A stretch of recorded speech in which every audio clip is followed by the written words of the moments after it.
नमस्कार दोस्तों। मैं नवीन कुमार अपने चैनल लैंग्वेज ऑफ प्लैनेट्स में आपका स्वागत करता हूं।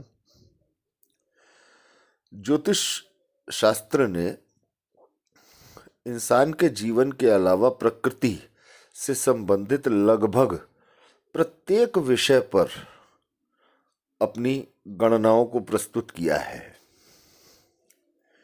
यहाँ तक कि इंसान के जीवन या उसके जीवन के पश्चात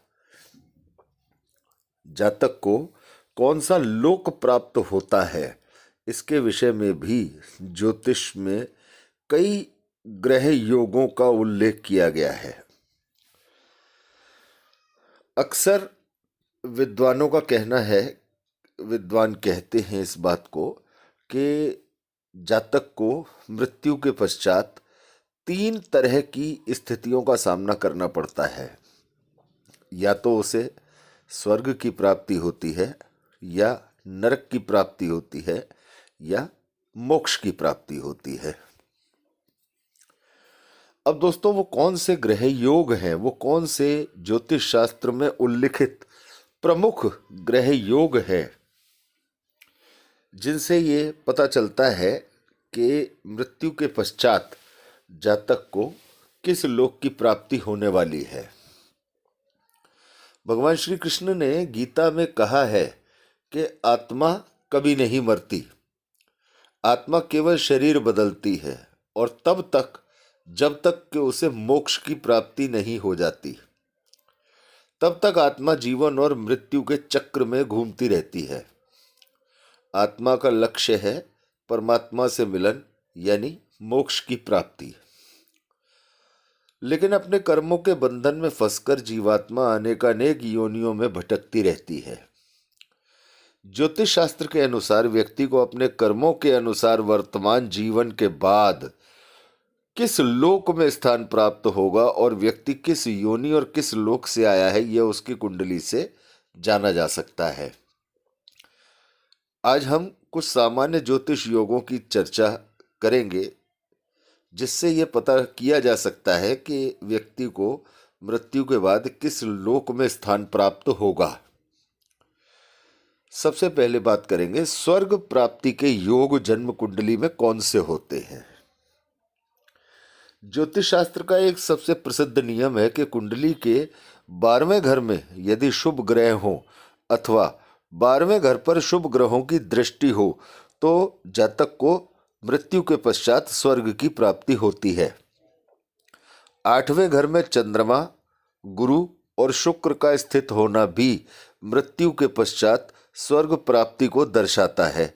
जिनकी कुंडली में पहले घर में गुरु होता है और चंद्रमा को देखता है, ऐसा व्यक्ति निश्चित तौर पर धार्मिक विचारों वाला व्यक्ति होता है।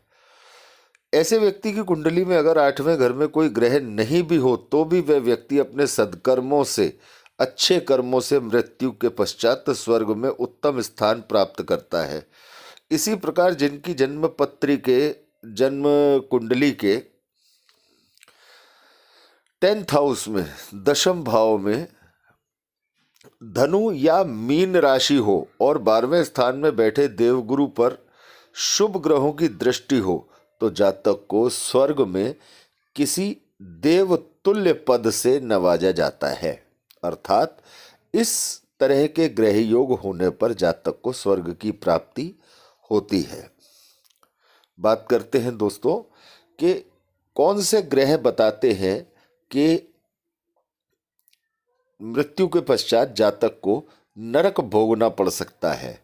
जिस व्यक्ति की कुंडली में राहु 8वें भाव में कमजोर स्थिति में हो और 6ठे अथवा 8वें भाव का स्वामी राहु को देख रहा हो तो ये नरक प्राप्ति का योग बनता है। बृहद पराशर होरा शास्त्र के अनुसार जिनकी कुंडली में पाप ग्रह यानी सूर्य, मंगल, शनि, राहु 12वें घर में हो अथवा 12वें घर का स्वामी सूर्य के साथ हो, वह मृत्यु के बाद नरकगामी होता है। 12वें घर में राहु अथवा शनि के साथ 8वें घर का स्वामी भी स्थित हो तब भी नरक यात्रा के योग बनते हैं।